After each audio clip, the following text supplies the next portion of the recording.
আজকে আমরা বিভিন্ন মানুষের কাছে বিভিন্ন সংস্কার প্রস্তাবের কথা শুনতে পাই। দিতেই পারেন। বিভিন্ন মানুষ বিভিন্নভাবে, যারা দেশ নিয়ে চিন্তা করেন, দেশের কথা ভাবেন, মানুষের কথা ভাবেন, অবশ্যই প্রতিটি মানুষের অধিকার আছে দেশের জন্য, দেশের মানুষের জন্য কি চিন্তা ভাবনা সেগুলো উপস্থাপন করার জন্য মানুষের সামনে। এখানেই পার্থক্য। অন্য যতগুলো মানুষ আজ সংস্কারের কথা বলছেন, সংস্কার বিষয়ে কথা বলছেন, তাদের সাথে বিএনপির পার্থক্যটা এখানে কোথায়? বিএনপি স্বৈরাচার যখন অস্ত্রের জোরে ক্ষমতা দখল করে রেখেছিল, যখন মানুষকে, আমাদের শত শত নেতাকর্মীকে গুম খুনের মাধ্যমে, গুম খুন করার মাধ্যমে ক্ষমতা ধরে রেখেছিল, যখন দেশের লক্ষ লক্ষ মানুষের উপর অত্যাচার নির্যাতন চালিয়ে মানুষের ভোটের অধিকারকে হরণ করে ক্ষমতা দখল করে রেখেছিল, তখন তার সেই রক্তচক্ষুকে উপেক্ষা করে বাংলাদেশ জাতীয়তাবাদী দল দেশের মানুষের সামনে ৩১ দফা উপস্থাপন করেছে। সেই স্বৈরাচারের চোখ রেখে বাংলাদেশ জাতীয়তাবাদী দল বলেছে, তোমরা দেশকে ধ্বংস করেছ, আমরা দেশকে পুনর্গঠন করতে চাই। প্রিয় সহকর্মীবৃন্দ, সেই সময় আমরা, আমাদের পাশে, আমাদের সাথে কিছু রাজনৈতিক দল ছিলেন, আন্দোলন অংশগ্রহণ করেছিলেন বাংলাদেশের গণতান্ত্রিক কতগুলো রাজনৈতিক দল। সেই দলগুলোকে আমরা সাথে পেয়েছিলাম। তাদের সাথে আলোচনা করে, তাদেরকে সাথে নিয়ে আমরা ৩১ দফা উপস্থাপন করেছিলাম।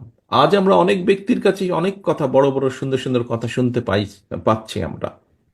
অনেকের অনেক সুন্দর সুন্দর কথা আমরা দেখতে পাচ্ছি পত্রিকার মাধ্যমে, মিডিয়ার মাধ্যমে। কিন্তু সেদিন এইসব ব্যক্তির কাছ থেকে আমরা কোনো সংস্কারের কোনো কথা শুনতে পারিনি।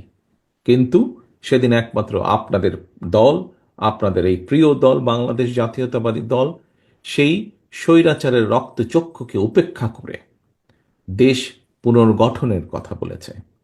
প্রিয় সহকর্মীবৃন্দ, এর থেকে একটি কথা প্রমাণিত হয় যে বাংলাদেশ জাতীয়তাবাদী দলের প্রত্যেকটি সৈনিক, প্রত্যেকটি কর্মী দৃঢ়ভাবে আমরা বিশ্বাস করতাম যে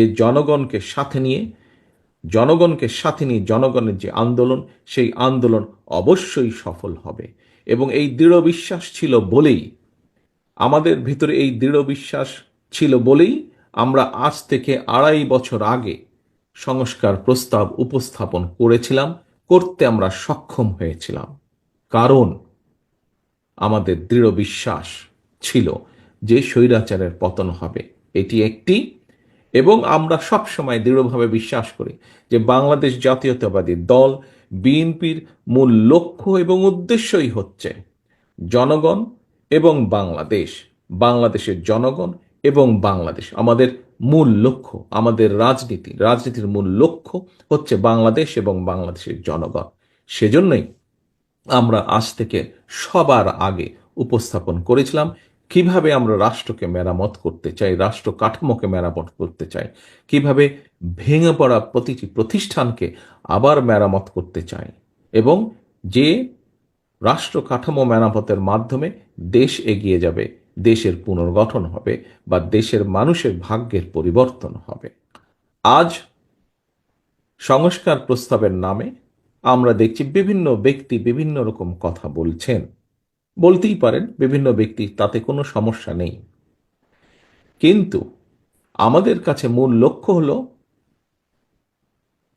আগেই বলেছি, যে ভেঙে পড়া রাষ্ট্রীয় কাঠামোকে পুনর্গঠন করা।